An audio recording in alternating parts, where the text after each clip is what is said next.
Hello and welcome to Theology Unleashed, the channel where Eastern theology meets Western skepticism.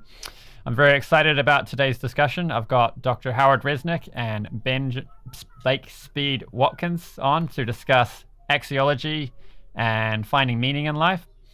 We'll be brief on the introductions and get straight to the topic. If you want to learn more about our guests, there's little bios and links in the description. But Dr. Howard Resnick is a leader in the Hare Krishna movement and an academic who's got a PhD in Sanskrit and Indian Studies from Harvard. Ben Watkins does philosophy of religion. He hosts a podcast and is well known in the YouTube philosophy of religion scene, doing debates and interviews and discussions. And with that, we'll get right into it. So thanks for coming on, guys. And so Ben, would you like to introduce our topic? Yes. So the topic, as I understand it so far, is the subject of what's called axiology. And so axiology is the study of value in the world.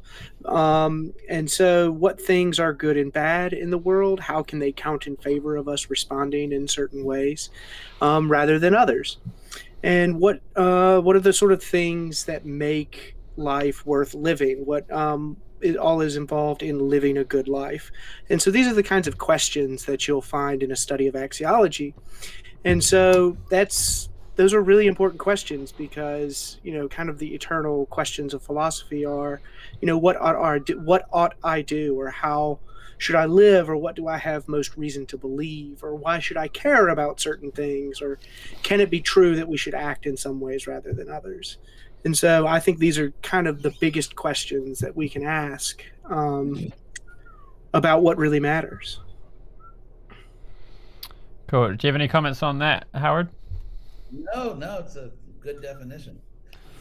And is this a somewhat new way of framing that topic in philosophy of religion? Because I think a lot of people who are somewhat casually interested in philosophy may have never heard the term axiology. Yeah, so it's one of those things that it depends on what time period in philosophy that you find yourself studying as to what sort of terminology is kind of fashionable at the time. And so axiology is sometimes just the term that you'll find, in very, very technical senses, whereas, other periods where you find like the Greeks, they might talk about it in terms of something like teleology or eudaimonia, this idea of overflowing happiness. And so it just all kind of depends. But now at least in the Western analytic tradition, axiology has just what's taken the name as the study of normativity, the study of understanding what sort of reasons we have in the world and how they relate to things like value.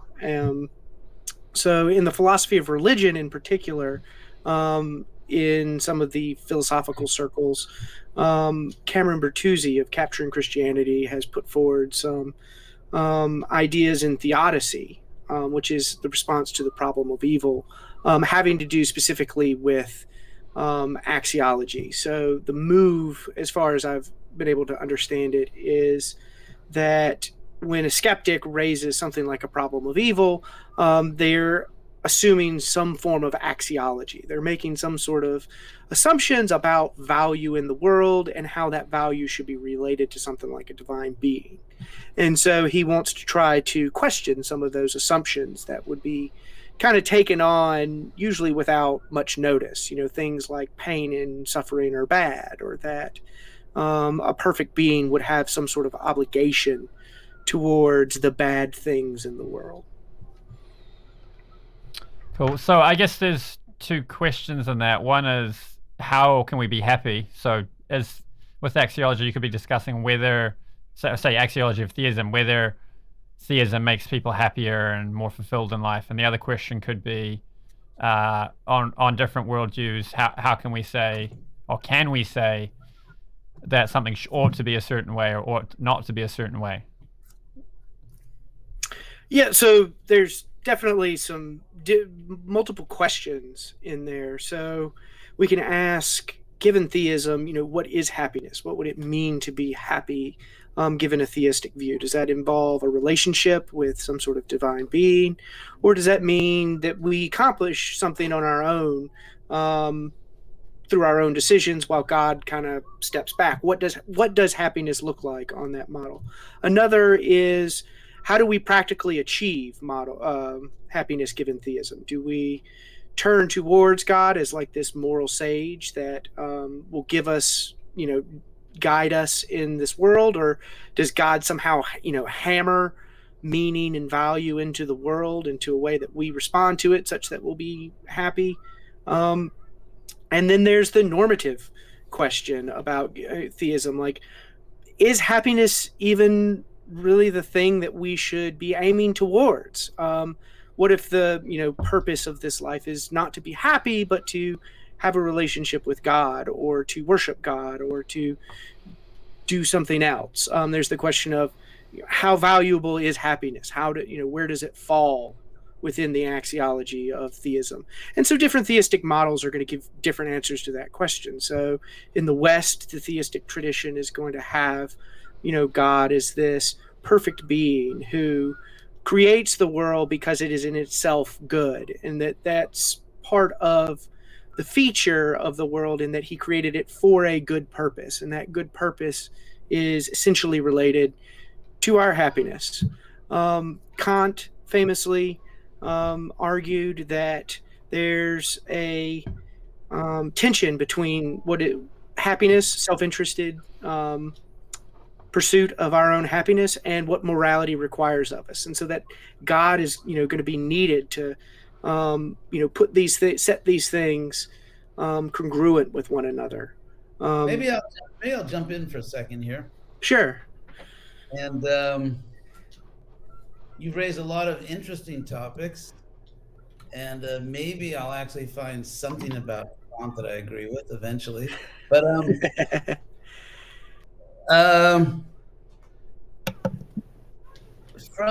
from the Vaishnava point of view, from the word Vishnu, the tradition that I somehow woke up one day and found myself in. Well, I think I'll start with the famous question of Socrates to Euthyphro, which is that, and it touches upon a few of the things you said, I believe, that do the gods love certain actions that we perform, or are certain actions good because the gods love them? So if you do the gods want you to do this, so if you do that, it's good. Or are the actions good because the gods love them? The gods want you to do that, or do the gods love those actions because they are good? So in the Bhagavad Gita, it's the latter, that Krishna. What I find very interesting about the Gita, among many things, is that there's definitely not a jealous God. We're absolutely not dealing with the jealous. I'm going to turn this phone off. And so, for example, according to the Gita, you can be happy in this world. You can be wise and progressive in the sense that in your next life, you'll have a higher birth, and all that without Krishna, without God. I mean, not without God in an ultimate sense, because he's providing things, but Krishna talks about the different qualities of life. And so there's a notion that there is an objective quality, which is goodness, and that goodness brings happiness.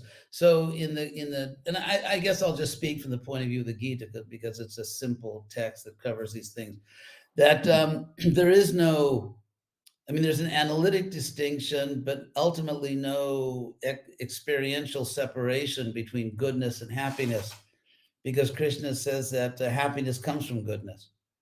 And so let's say, assuming that one is noble and pursues the good for its own sake, which you're supposed to do in the Gita, not for the rewards, but you're just pursuing goodness for its own sake, you will be happy.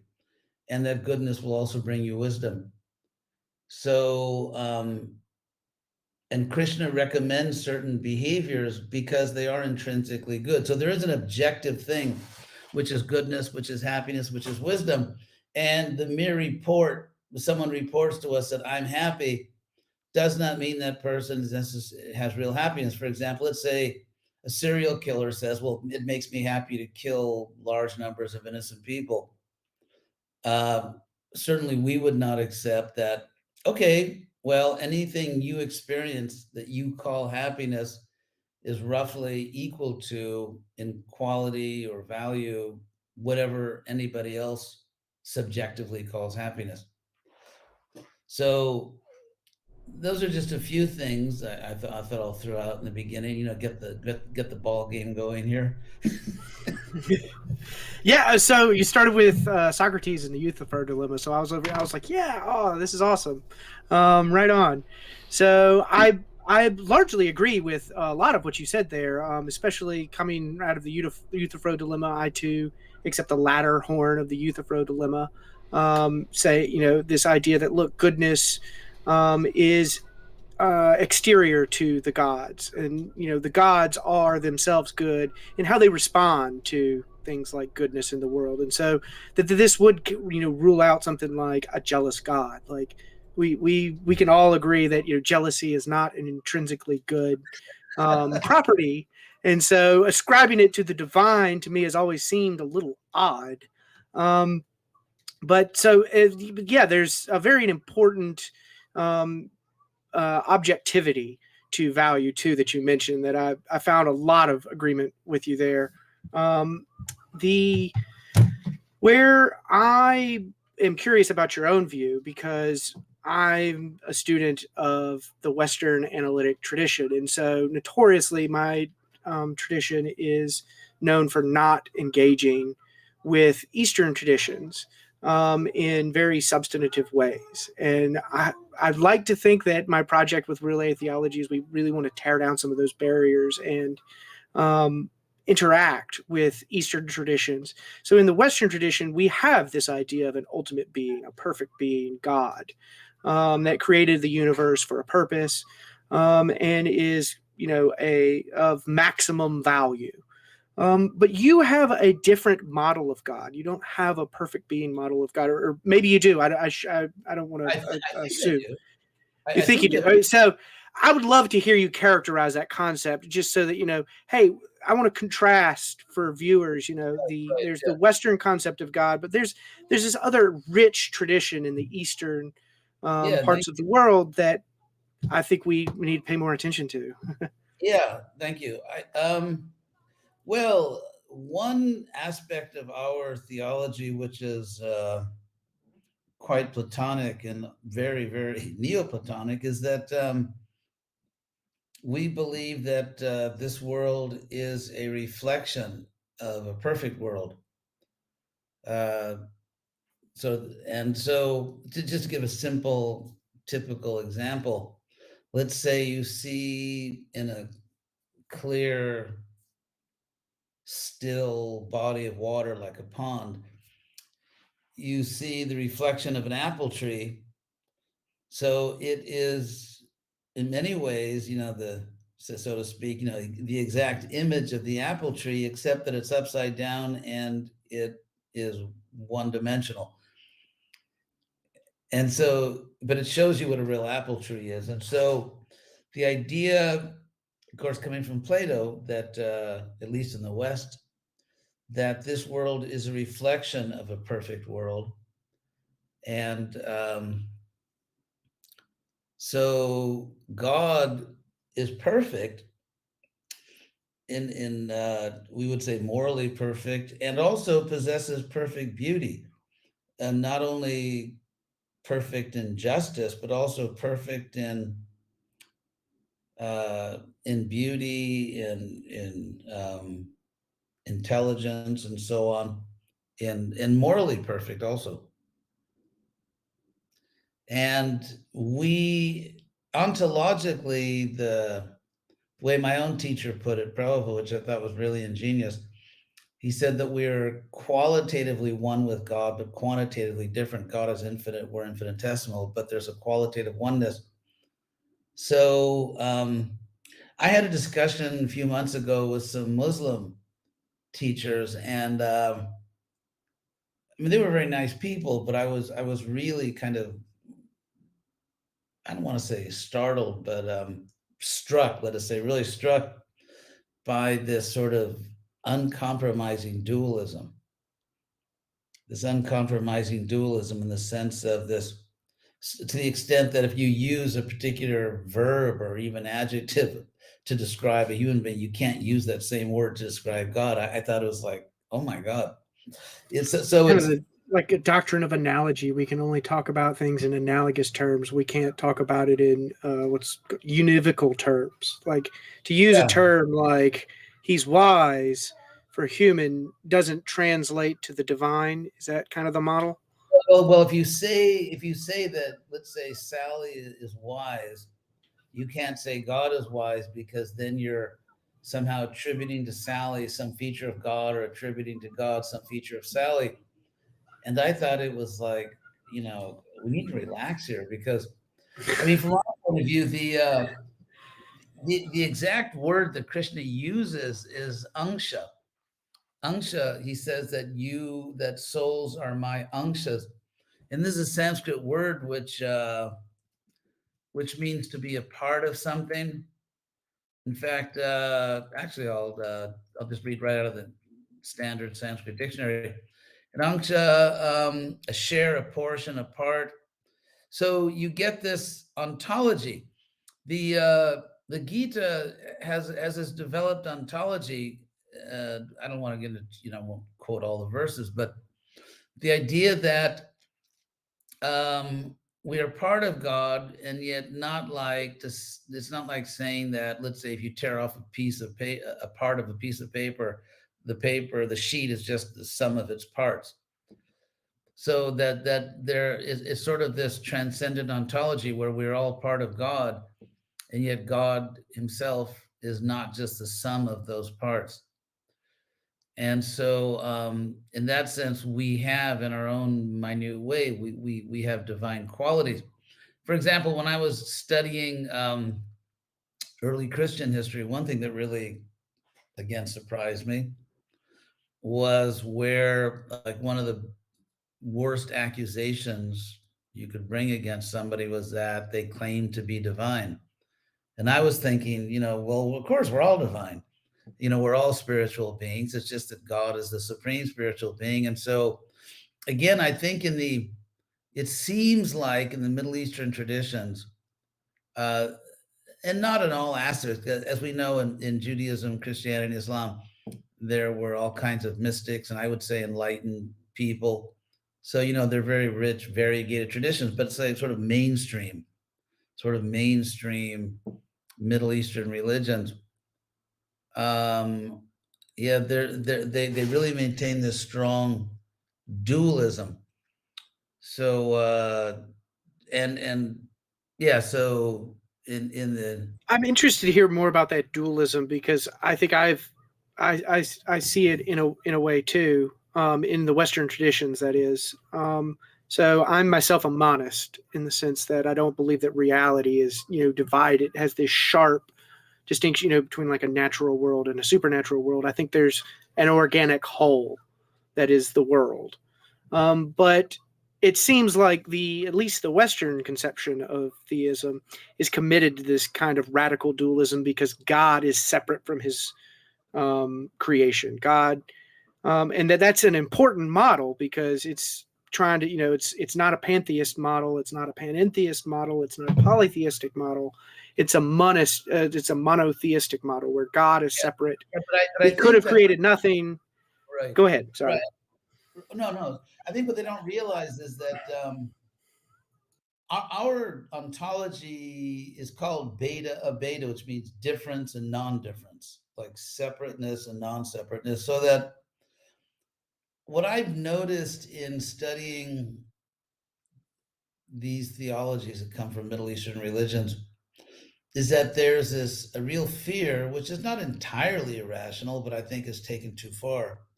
This real fear of somehow denigrating God or attributing to God some kind of material quality. And I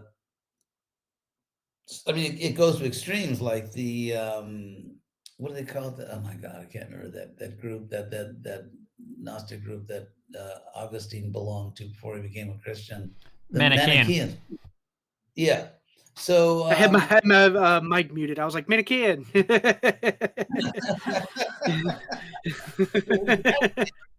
you have to give prizes. You know, we should ask questions. Then yeah, like a game show. Yeah.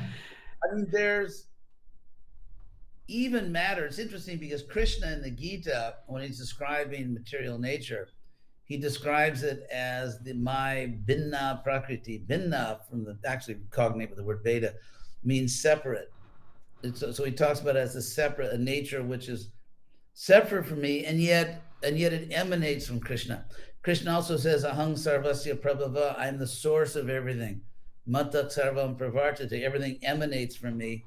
And yet among the things that emanate from God, some of them to a much greater extent resemble his nature in that, let's say, souls are conscious and they have free will and all the rest. And so Krishna describes us as anshas, as somehow part of his nature, and physical nature is described as bhinna, as separate, but still belonging to God, but in some ways you could say, according to its quality, separate. So there's, for example, Ramanuja, one of the great teachers of Vaishnavism, who lived approximately 1,000 years ago, and who basically refuted Shankara. And his philosophy is called Vishishta Dvaita, which means, Advaita means non-dual, sort of monism. But he said it's Vishishta, it's monism with distinctions. And so I find this to be actually the nature of reality everywhere, that things are simultaneously one, but there are also distinctions. For example, if you take a word, take the word word. No, that's too cute. Take the word silver. I wanted at least 2 syllables there. So if you take the word silver, you could say there's maybe at least 5 phonemes. You know, the sibilant, the S, the vowel si, and then the L sound, the V sound, and then actually what is a vowel R phonetically, silver. And so you have 5 phonemes. So is it 5 things, or is it just one word? And so on. Or for example, right now we're sitting in this room. Well, that's stupid. Each of us is sitting in our respective rooms, and we're sitting in this cyber room. And so in Sanskrit, you have these 2 terms, samasa and vyasa. Asa means placing, and then sam, which became the Greek syn, like synthesis.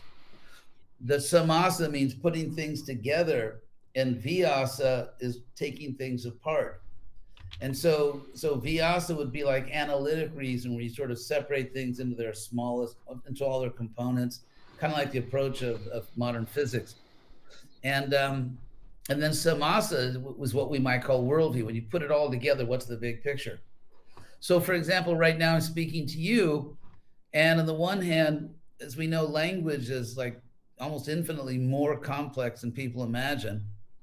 And so just by the fact that we're speaking English, there's, thousands and thousands of different, linguistic grammatic elements that we're tossing back and forth.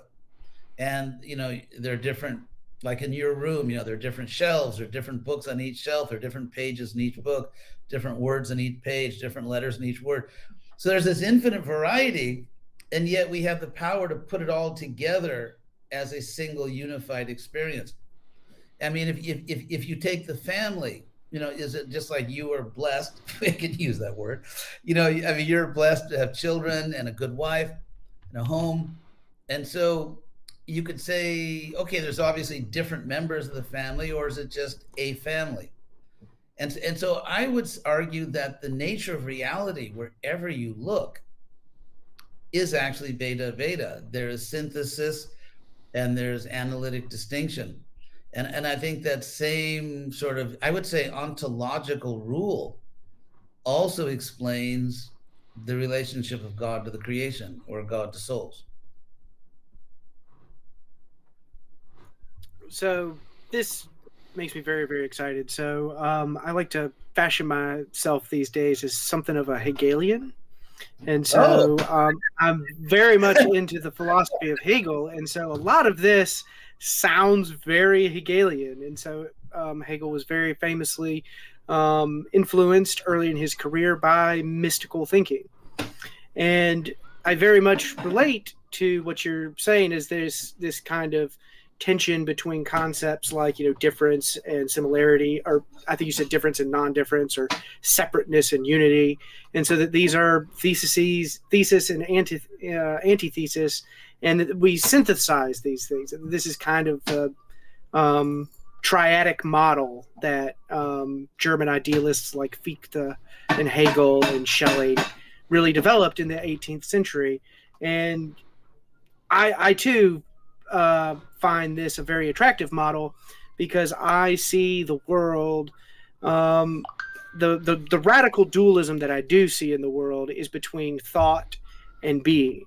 And so this idea that, there's this external world outside of this whole external that we can, characterize in third person terms.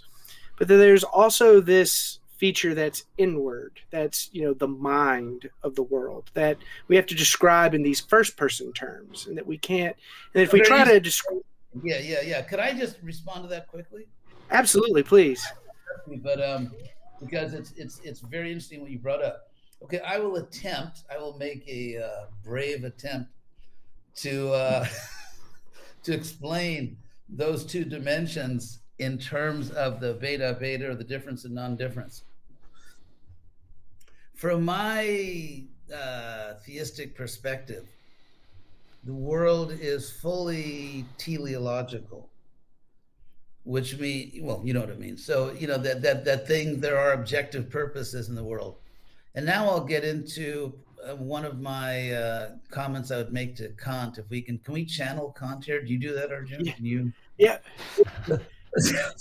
So if Kant very famously says that we can't know die Dinge an sich, the things in themselves, that necessarily we're seeing through this apparatus of our senses and our mind and everything, and we can't get at the thing in itself.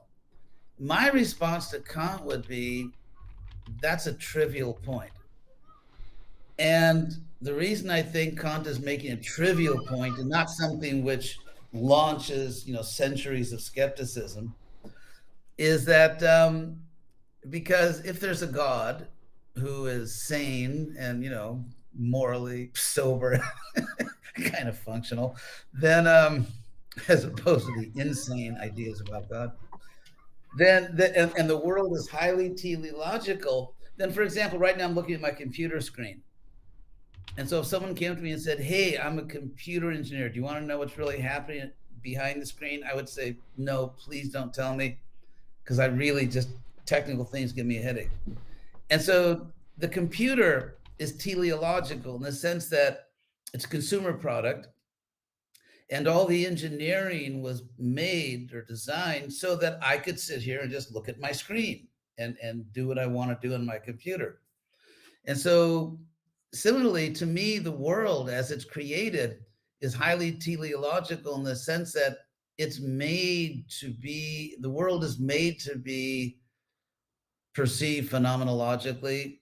And so it's like when I learned when I was a kid in school, we used to ask, why is the sky blue? Now we know why the sky is blue. And they tell you a little like kiddie version of atmospheric science.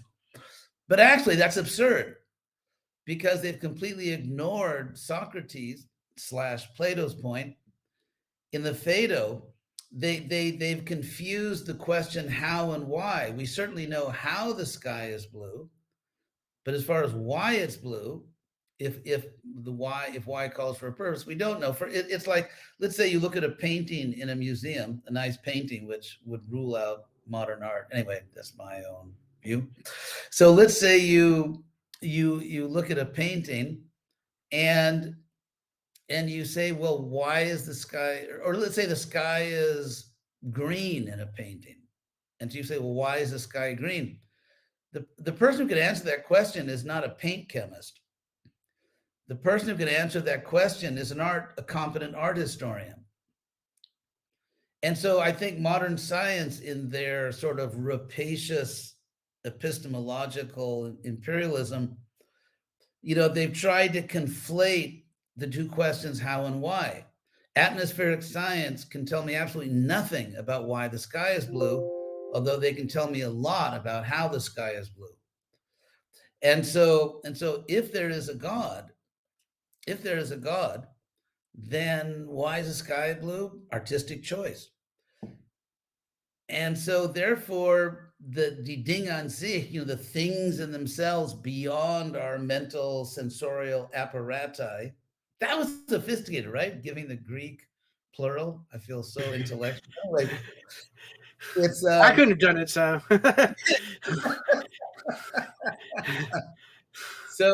So to me, and then getting back to your distinction, I want to show that this is not age-related, forgetfulness on my part, that you brought up the point that, the realm of thought, of consciousness, subjective consciousness, and the realm of external realm of physical things, that ultimately the physical world is made with the telos, with the purpose of facilitating the experiences. And so in that sense, they're really working in tandem. And although they're different, because, in a sense, we could call the physical realm what Krishna calls the binna, something which in a fundamental way is different than souls, including God as a soul. And whereas cognition, subjective consciousness of an individual person is a higher power. So that's how but they're both powers coming from the same source.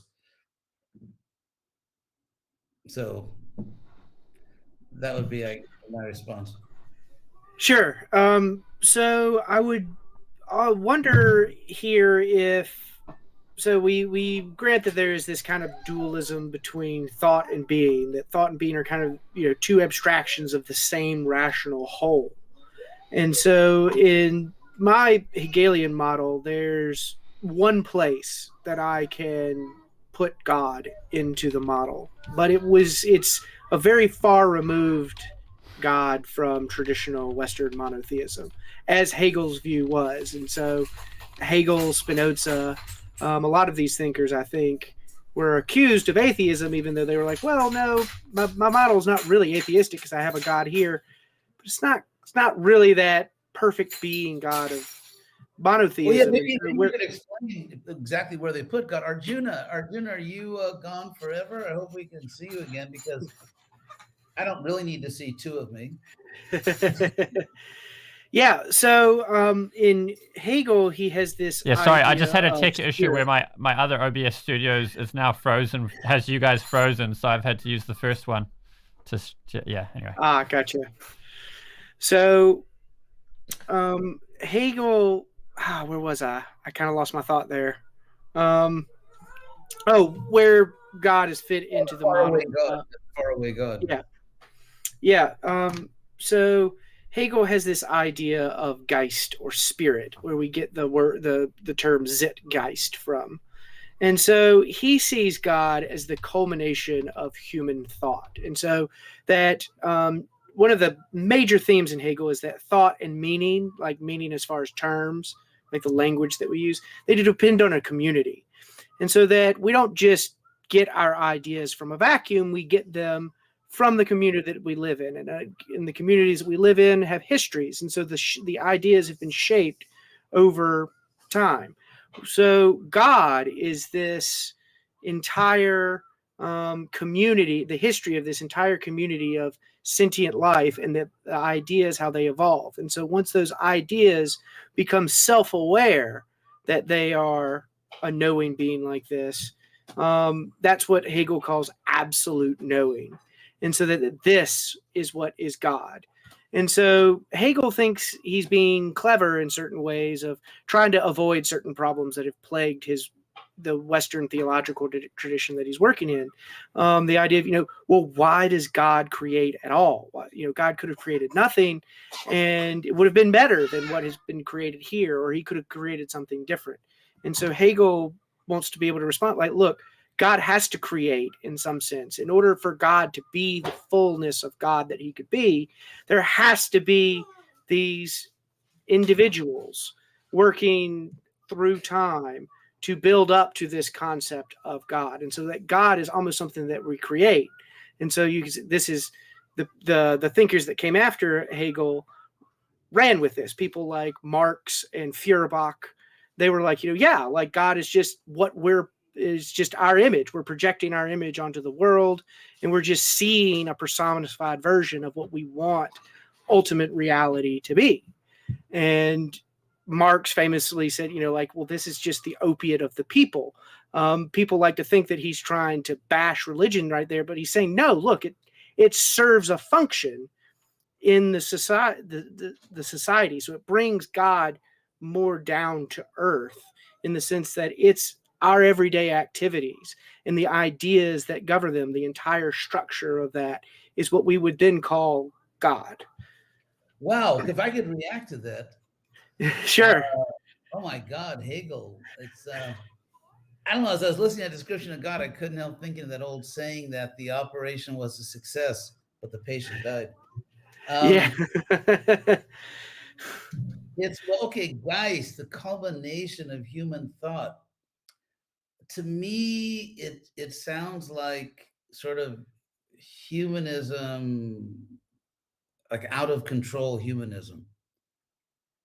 And in a way it is. In a way it very much is.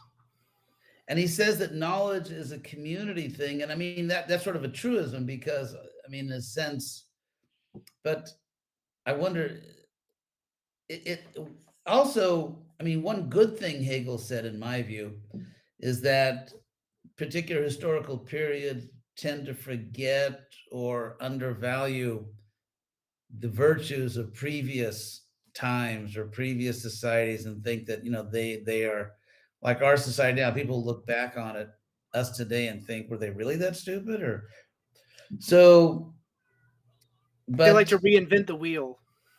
Yeah. Or it's just kind of like, historical narcissism.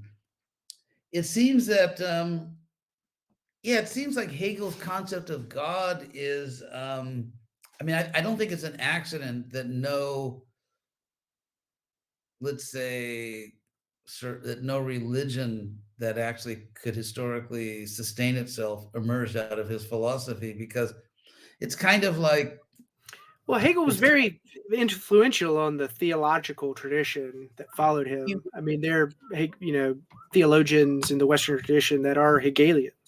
I don't doubt his influence, but I think that if you look at, if you look at the history of religion in the West and where it went, who were the winners, who were the losers, what churches grew, what churches shrank, and all that, it kind of, like, if you look at, it reminds me in one sense of Aristotle's unmoved mover, in the sense that you get a God as almost like a logical necessity, like it's just a piece of the logical puzzle. And although in Hegel's case, I think Aristotle, basically he gave, one of the earliest forms of the argument from contingency, but so I think Aristotle was actually on the right track logically, although Hegel, I'm trying to find within myself some sympathy for his concept, and it just seems like he kind of hijacked a big word, God. And I don't doubt his influence, because I don't doubt his influence, but I don't understand why he would call it God. And I mean, it seems like a radical redefining of the word. Well, yeah. So I would certainly agree with you in those respects. So I am myself an atheist. So I wasn't moved into the theist camp by Hegel. However, but I did like to understand Hegel's philosophy as a whole. You've kind of got to dig into the parts that you don't just really agree with, just to see how the structure works. And I thought it was very interesting. I thought it was a very, I think Nietzsche does something also very interesting with the concept of God. Because a lot of people think that Nietzsche is, just, thinking with a hammer and just destroying everything around him, and wildly proclaiming that God is dead and that, he doesn't, but he's a philologist. Like, he's paying attention to how the concepts of God have evolved through time, and he's not ignoring those lessons from history. And he's actually giving us really valuable insights into what the concept of God actually does, as far as... Give me an example of a valuable insight. Sure. So Nietzsche is very well known for saying that anyone can bear any suffering if they have a why for their suffering. So as long as they have some sort of purpose. Viktor Frankl develops this in great detail in his Survival of the Holocaust. And so what Nietzsche is saying is that, look, there's this concept of God that helps us get through the suffering in a way. It gives us a higher purpose. And so that if you remove God from that picture, you then have a crisis of values. You then have to, okay, well, now what is going to fill that gap? People like to say, Nietzsche was a nihilist. No, he's pointing out that nihilism is the problem. That as soon as you remove that, what the function of God does from the apparatus of our understanding, you now have this void. And so he mentions this in, I believe it's The Gay Science. And so what he's saying is that, like, look, our science, if God is dead, we have to have a gay science. We hear, this science that is, we have to put the value back in to the world after we've taken it out. He puts this much more eloquently, once we've drank up the sea, how do we fill it back in, all these beautiful aphorisms that he explains this in. And he wants to, what strikes me is that, to me, what it sounds like to me, just spontaneously reacting here, is a type of like almost unbelievably pretentious humanism. Because the notion that a human being could remove, certainly anyone can remove God from their own worldview, or maybe it's just they don't experience, so they don't place it there because it never presented itself to them in a convincing way. But the idea that we can fill the void, it's, in general, if you want to count Nietzsche as an existentialist philosopher, as some people do, then, when I hear the teachings of, say, Sartre, it just sounds like, just to me, like sheer nonsense. And so, although I suppose from their point of view, if the idea that one can replace, I think what is clear, it's almost like this, it's almost like chemistry, like, okay, we need some more oxygen here, some more hydrogen there, or like maybe your nutritionist tells you need more potassium, eat more bananas or something. And so it's the idea that human beings could just create something. And in a sense, Hegel, I see the connection. I don't know if you intended that, but say between Hegel and Nietzsche, in the sense that both of them are trying to come up with a concept. Well, Nietzsche, certainly Hegel, in the sense, a concept of God that will kind of be acceptable to thinkers of his time, but at the same time, you can still use the G word, and you don't have to become an official atheist.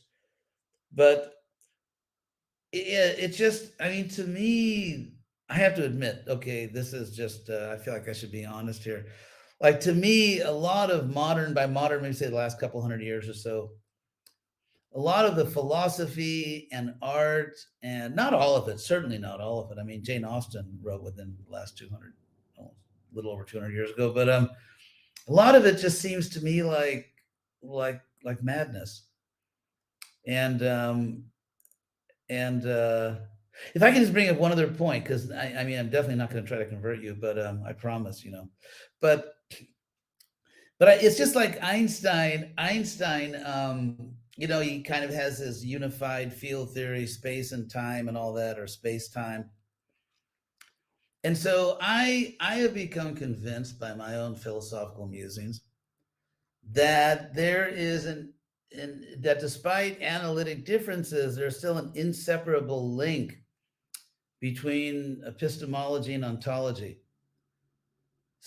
So that, for example, if I say something, let's say about any object, let's say any object O, I just say O is knowable, or these features of O are knowable. And you can say, is that an epistemological statement? Is it an ontological statement? I think it's actually both. Because I'm saying something about how something exists and then about its knowability. And so I agree with that, by the way. That was what I was saying earlier by thought and being. So thought being epistemology, being on ontology. Thought and being are two abstractions of the same rational whole. We can't say something about being without saying something about knowing, or we can't say something about knowing without saying something about being. And this is why Hegel is termed an objective idealist, because he's, like, look, these are mind and matter are two sides of the same coin. Right. Well, but yeah, so it's interesting how, like, Hegel uses the word God, or Nietzsche, in his own way talks about the notion of God, and he makes certain historical observations or philosophical observations about it. And so I was participating in a philosophy discussion group just a little earlier this morning. And I was making the point that, in a sense, you could say all epistemologies are participatory, in the sense that, I mean, if you're an empirical scientist, then you obviously participate in the proof of whatever. You design an experiment, you carry out the experiment, you evaluate the experimental results, and so on. And so if you have empirical science, I mean, I'm not going to, assume, I mean, I wouldn't do that to you, assume you're a logical positivist, but, which is kind of like I'm not. The great contradiction. So it seems that though empirical science is, by its own ground rules, by its own self-governing rules, is limited to studying things that can be controlled, either by controlled experiments or even by controlled access to observation. For example, if there's, say, some a neighboring galaxy, we can't control the galaxy, but we do have controlled access. We have reliable, regular access to it. Whereas, let's say someone doesn't want to see you, they can actually prevent you from seeing them. And so, I mean, then if you consider, let's say, metaphysical things, or even, to be more clear, let's say spiritual things, then, if there is something like a spiritual science, let's say, even if we just think about that theoretically, if, what kind of epistemology would it have? Because it's, in a sense, it's the opposite of empirical science, because you're trying to understand something which can control you, as opposed to something that you can control. And so, of course, a different methodology would be called for. And so when I hear, like, Hegel's concept of God, or what Nietzsche says about God, or, poor Marx, in whose name, so many tens of millions of people were killed. But so when I think about these thinkers, and it's like musicology, because I just to kind of relax and forget that I'm a leader in a religious institution, I play classical music, especially Baroque music. And so, it's just the nature of music. When I hear a particular kind of music, I hear a worldview, because the music, apart from its objective features, like, I'm super Baroque, but it really reflects the history. If you know the history, let's say, of when a particular type of music was written, Baroque, classical, romantic, modern, you really hear the history. Like, you really hear the Industrial Revolution, let's say, in 20th century music. And so, For sure. So philosophy, it seems to me, like, is like that, in the sense that when I hear what Nietzsche said, what Hegel said, or what Spinoza said, poor Baruch, when I hear about all these guys, and what I'm hearing is their psychology, I'm hearing their being historically situated, that how they're responding to a particular historical period. So to me, I'm hearing kind of like this interaction between their individual psychology and their historical period. And then they're talking about using the word God or other words. And yeah, it's I don't even know what I'm trying to say. I understand why they're saying what they're saying. I even can muster up some empathy and kind of, what it must have been like to be alive at that time, to be in their, to be seeing the world through their eyes. So I can understand it. I think I have enough empathy for that. But yeah, it just seems like they're coming up with ontologies which are not really spiritually compelling. And I can't help thinking there's a certain pretentiousness about it. Sort of like, of course, someone could say that the religious person is pretentious because, the religious person Well, that was says, Kierkegaard's famous criticism of Hegel, was that all of it seemed so ridiculous. The whole system seemed ridiculous because it was all built on basically Hegel being a pretentious lecturer in Jena, and Schopenhauer had much harsher things to say. what did Schopenhauer say?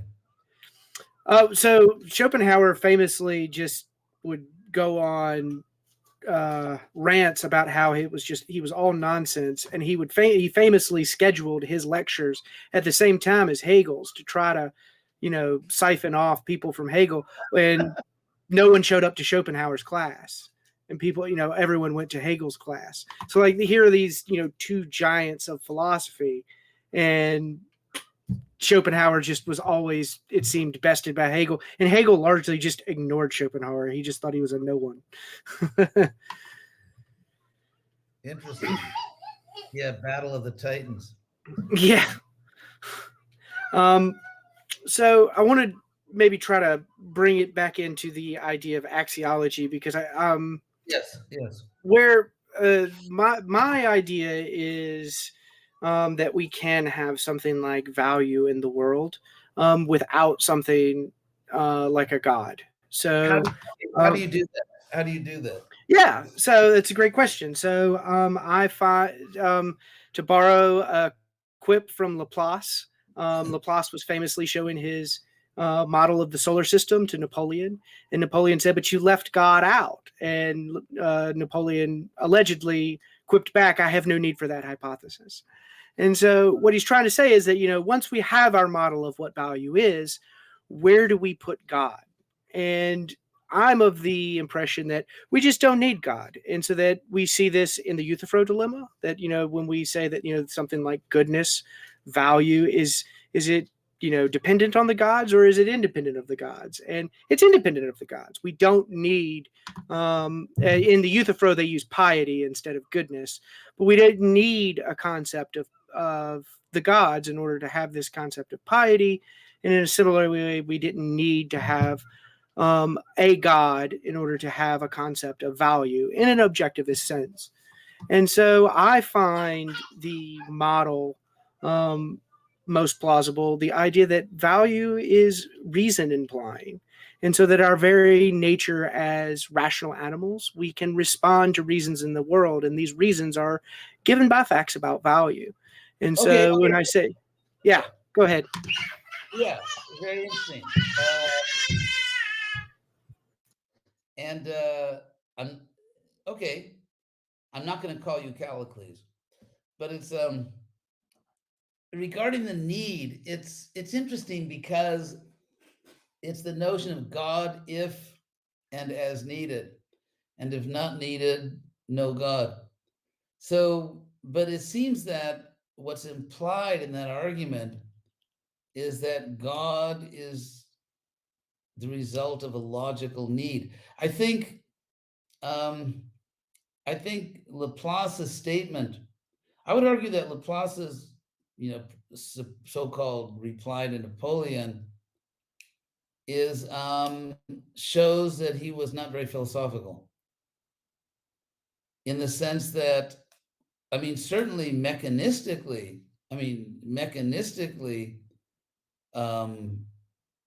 you don't need God. Given certain laws of nature,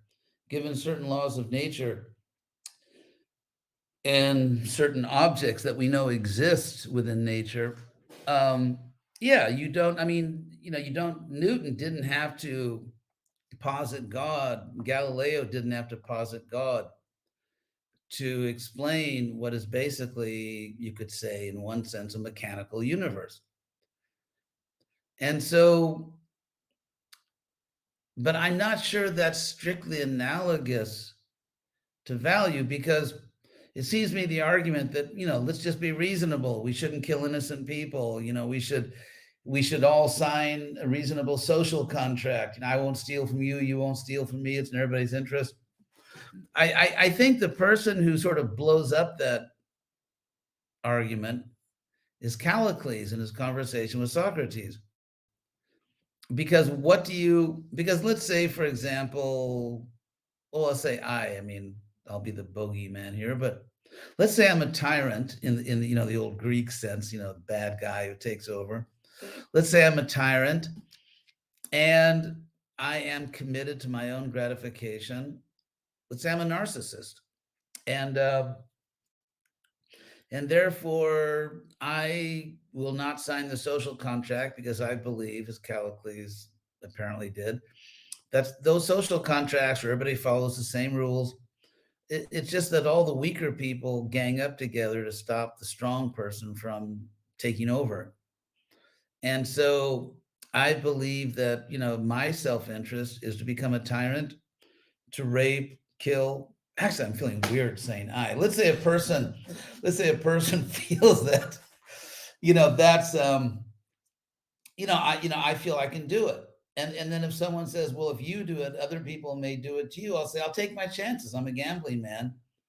And given the way things stand now, militarily, politically, socially, I'm going to go for it. And if I lose, I lose. And so what you cannot say to that person, it seems to me, is that what you're doing is wrong. All you can say is you can appeal to that person's self-interest, but that person can reject that argument and say, I'll take my chances. So what do you say to Callicles, who claims that the Übermensch is funny because it's almost Nietzschean, but the strong person, man or woman, should just take whatever they want. If you have to kill, or enslave or brutal, just do what you got to do, but satisfy yourself, because there is no objective moral law. Human beings just have reasoned their way to the idea that if we all follow these rules, it's better for all of us.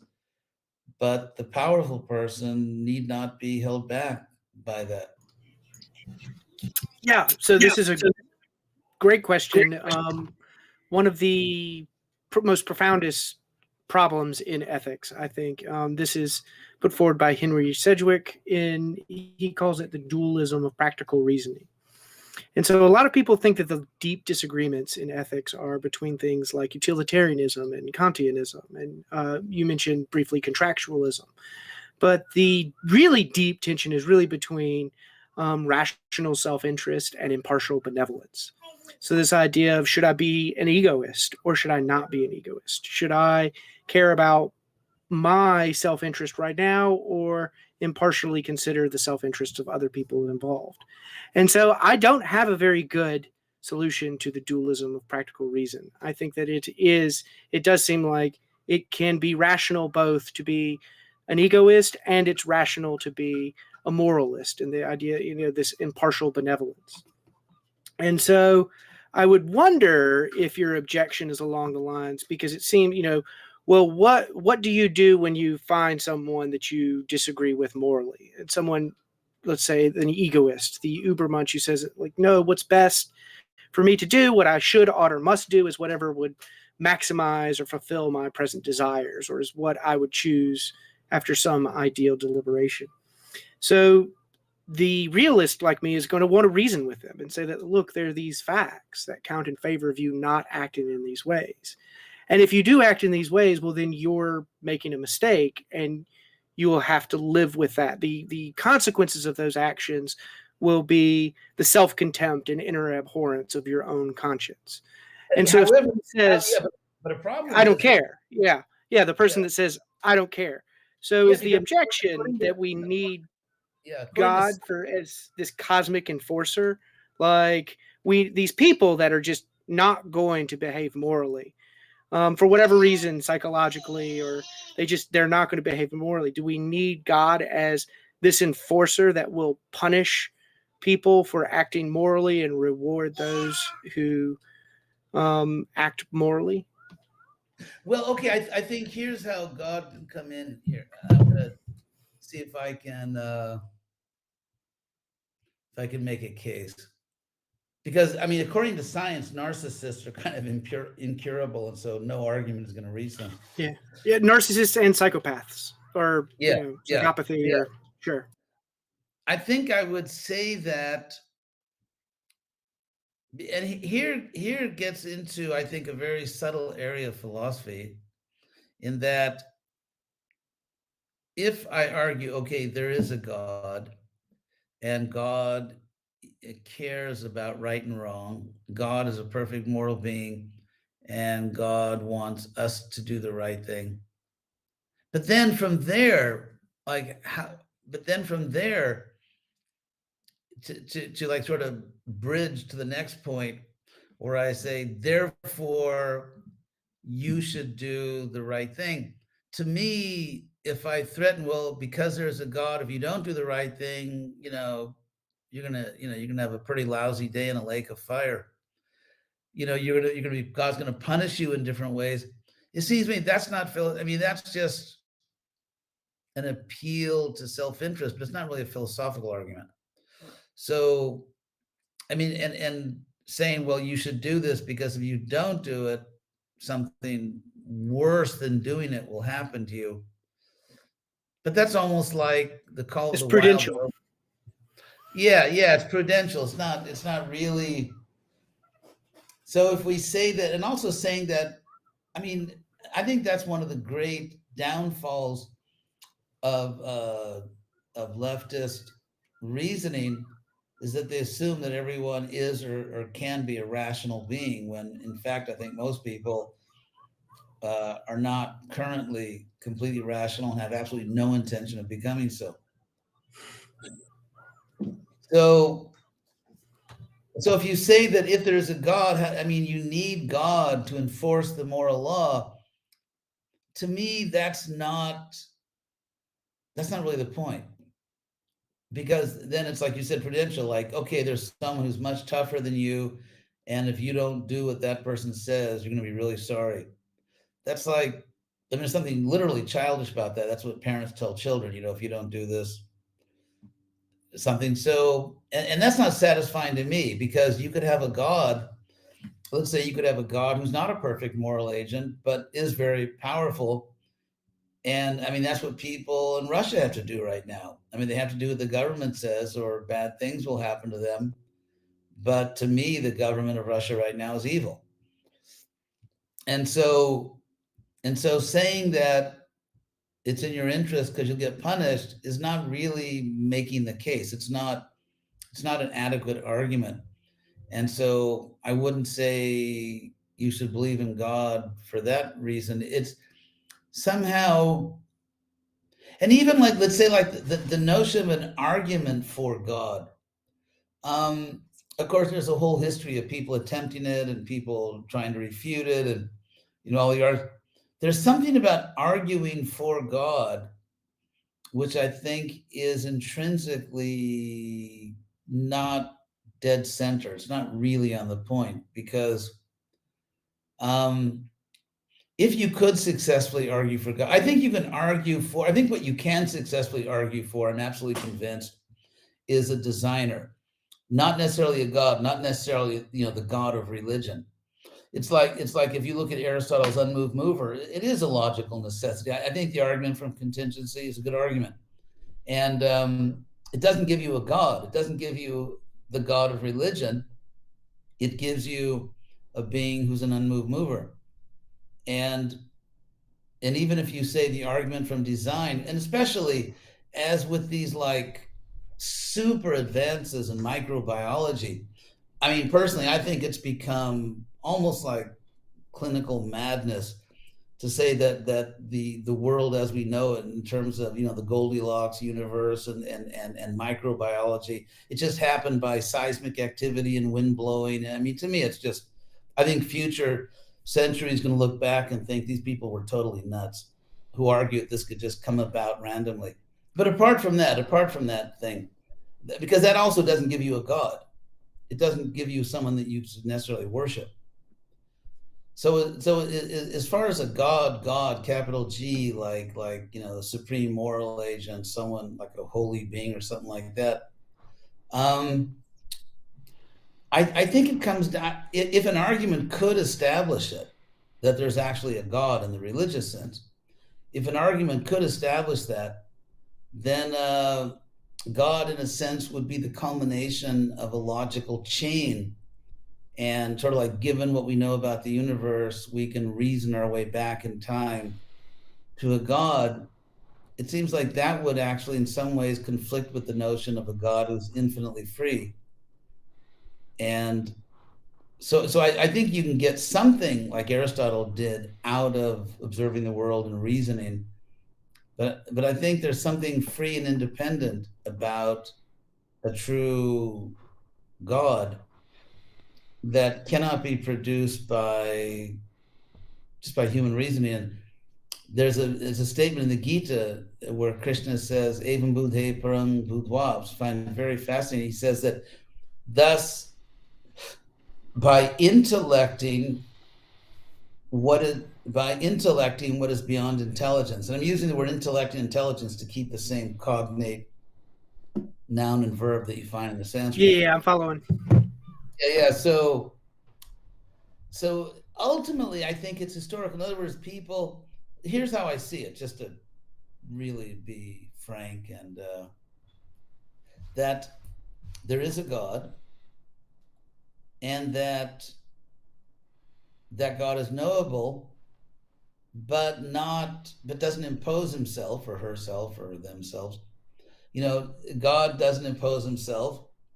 And so your freedom is actually preserved. If you prefer not to think there's a God, you're not punished just for thinking that. So you're not being coerced to think there's a God, but that you will actually be, in a sense, protected. Your free will be protected by the universe presenting itself to you in such a way that you can pursue what you choose to think about the universe. And so in that picture, the idea of a logical argument that proves that there must be the personal God of religion, I'm not sure there is such a thing. I tend to doubt that there is such a thing. So I found all that very interesting, and I'm rereading I'm making some episodes for my podcast, and so I've been rereading Hume's dialogues concerning natural religion, and I found a lot of a lot of what you were saying just kind of echoed. Hume has a character named Philo in that dialogue that, a lot of what you said really seemed to echo what I was just reading about, Philo in that dialogue. But let me try to put all my thoughts together in a coherent way before we have to close here. So I want to come back to Laplace. So Laplace famously said to Napoleon, "I have no need for that hypothesis." So what do I think he's getting at on that is that nothing is left unexplained in his model. So he was building on Newton. He was given a model of the solar system. And so once everything in that model was explained, there was just no place for God. There was no need to invoke a God into that explanation. That's not to then infer that there is no God. That's not at all the purpose of that argument. What he's saying is that we can have a model without the concept of a God. And so what do I think that looks like? And so I think the best way to do it is to put it into an example, into a real world concrete example, a thought experiment about a real world concrete example. And so the one that I really like to use is a shopping cart. So yeah, so returning a shopping cart is easy, even if slightly inconvenient, but it's all an act that we recognize as the right act. We recognize this obligation without being forced and without any promises of reward. We won't be punished for failing to return the shopping cart, and we won't have gained anything other than the satisfaction of having acted for the right reason. And we should return the shopping cart for no other reason than it's a responsibility that we owe to each other. And doing the right thing when no one is watching, including an omniscient being, and without the promise of reward or what we often call moral integrity, depends on our capacity for, autonomously making moral decisions. And so when you've explained all of that, then you ask, okay, but then where, we can imagine Napoleon say, looking over our shopping cart example and saying, yeah, but you left out God. Where does God fit into all of this? And to me, the only appropriate response to this is Laplace's response is, I just didn't have any need of that hypothesis. Once we understand integrity in this example, but what I would say to Laplace, what I would say to Laplace is that when let's say you as a good citizen and your felt need or your desire to do the right thing just because it's the right thing, because you are somehow attracted to and you venerate goodness for its own sake.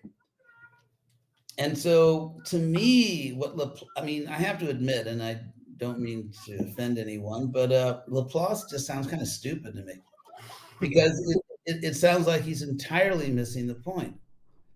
Because, Newton, who was obviously a smart guy, and he had a sense of wonder. And there's a reason why Newton's more famous than Laplace, because he was more original. And so Newton perceived something. I would say that Newton's religion, if you want to call it that, or his experience or belief, whatever you want to call it, on Plato's line, epistemic line, it wasn't just a faith. I think he really experienced something about the world, a dimension in the world, which is not at all explained by his own laws, and is certainly not explained by Laplace. So when I hear Laplace say there's no need, I'm not thinking, wow, you are so cool, Laplace. I'm thinking, wow, you are so dumb, Laplace. Because what is not explained by your model is something that is perceived as a metaphysical dimension of the universe, a dimension of wonder, of just something which can never be reduced down to Laplace's model. And I hate to give this example, but I will, because in the yoga, bhakti-yoga I practice, we don't take any intoxicants, but the whole LSD thing, and believe me, I'm not asking everyone go out and take LSD, but a lot of people did, take hallucinogenic drugs, and actually they're starting to rethink. Even Harvard now has this program that's trying to, because Timothy Leary originally wanted to use it to help criminals being released from jail, not to lower recidivism rates, and it was actually working, but then anyway, it's a whole long history. But some people had those experiences, drug-induced experiences, which thought, my God, the universe is multidimensional. There's a whole other way of looking at reality, and the material science, which is valuable and which is real, but it only gets at one dimension of it. It's like, to give a quick example, let's say you have an appointment to meet someone at 10 Main Street. And you go to 10 Main Street, you can't find the guy, you can't find the office, but you don't realize 10 Main Street is a 10-story building, and you're in the lobby. And so the notion of a multi-dimensional reality, which, if you look at mystics around the world, it doesn't matter if they're Sufis or Christian mystics or Jewish mystics or yogis, or it's pretty universal. And they report basically discovering a multi-dimensional universe. If something like that is the case, then Laplace's comment it just sounds like, oh my God, is he a square? Because he's like totally missing the point. And so that's my own view, that empiricism is great. I mean, every time I go to the dentist, I thank God for empiricism. But so I would not want to live in the world without science. I mean, I am profoundly grateful to science for many gifts. But the idea that the world is unidimensional, and rather than being multidimensional, to me, it just sounds very naive. And like, I'm sorry, Laplace, that you kind of never got past that. And in fact, it even, as you know, the Enlightenment in Europe, produced its Hegelian opposite. By the way, I love the dialectic, historical dialectic. I use it all the time. So, but then it produced Romanticism, which, wonderfully went to the opposite extreme. So, but I mean, the basic claim of the Romantics, ironically, because many of them were atheists, but still their basic claim is that there's a whole other way of knowing. There's a whole other dimension of reality that through art, through love, like, for example, you're blessed, if I can use that word, with apparently with a really nice family. And that's an amazing good fortune, because as we know, this world is too full of tragedy. So you have this great fortune of a good family, and through your love for your family, you experience things that are real. Certain things that you could never know through Laplace's system. And so to me, he's just like, God, are you naive, Laplace? And so in that sense, I would even agree with the atheist romanticists, for all their excesses and occasional silliness, that there are powerful, profound things that you can know through love, by loving a family, by art, by so many things, and that to reduce it all to mechanics is really to impoverish the universe to a terrible degree.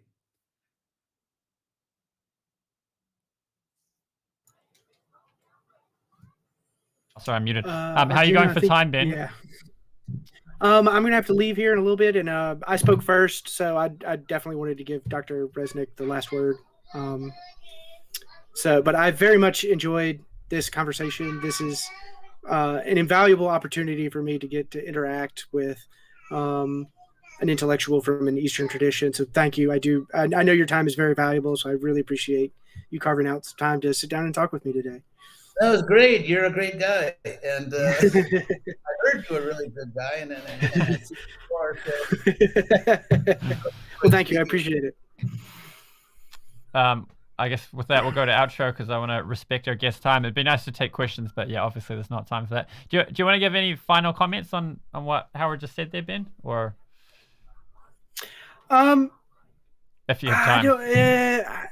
Yeah, I mean, I could, but like, I don't want to like raise objections or something to him, and so that he doesn't have a chance to respond to them. We just do a response video when you're not here. Yeah. I'll defend Laplace then. Lawyer, right? Yeah. The point that I think Laplace is getting at is related to Occam's razor. So Laplace is trying to explain movements of planets in the solar system, and so I agree that that model is not going to have a whole lot to tell us about the questions of axiology, because it's not itself a question of axiology. And so when I took Napoleon's question is, you've left God out. He's left God out of the explanation of the solar system. And so Laplace's point is, look, in order to explain the movements of the heavenly bodies, I actually just don't have to invoke a God. And well, if I could just, forgive me. Exactly. Sure. One thing real quick, and that is, I think that the response to of course, what you said, of course, is historically accurate. That's what he meant. But I think the response to Laplace, ironically, has come from quantum physics, in the sense that, to me, it's become kind of silly to say I'm a materialist when we no longer really know what matter is. And so I think what quantum physics has shown us, with all its problems, all that stuff, particle, wave, blah, blah, spooky action at distance and all that, is we don't really know what matter is. And if we keep going deeper and deeper and deeper, smaller and smaller things, we actually don't know what we're going to find down there. And so therefore, Laplace, I see as similar to Darwin, similar to Marx, in the sense that they're operating with what today would be considered a somewhat primitive, very early stage of science. And also Laplace had the sense of, and I mentioned the sense of wonder as in, love and the whole romanticist thing, because I think that even things that are mechanically explained, like why, the why question is not really, like Laplace explains how, but not why. Like, why does matter behave that way? And the whole design issue. But anyway, I'll stop because I know you have to go. This is great. No, it was a great conversation. I love this. I could talk about this for hours. This is a lot of fun for me. Well, thank you, Ben. It's really a pleasure. It was a pleasure. Thank you so much. Cool. Yeah, thank you both. That was a great discussion. And I guess we'll close it out here. So thanks for tuning in. If you like this sort of thing, be sure to subscribe. Let us know what you think down in the comments. Hit the like button to help us in the algorithm, and we'll see you in the next one. Hare Krishna.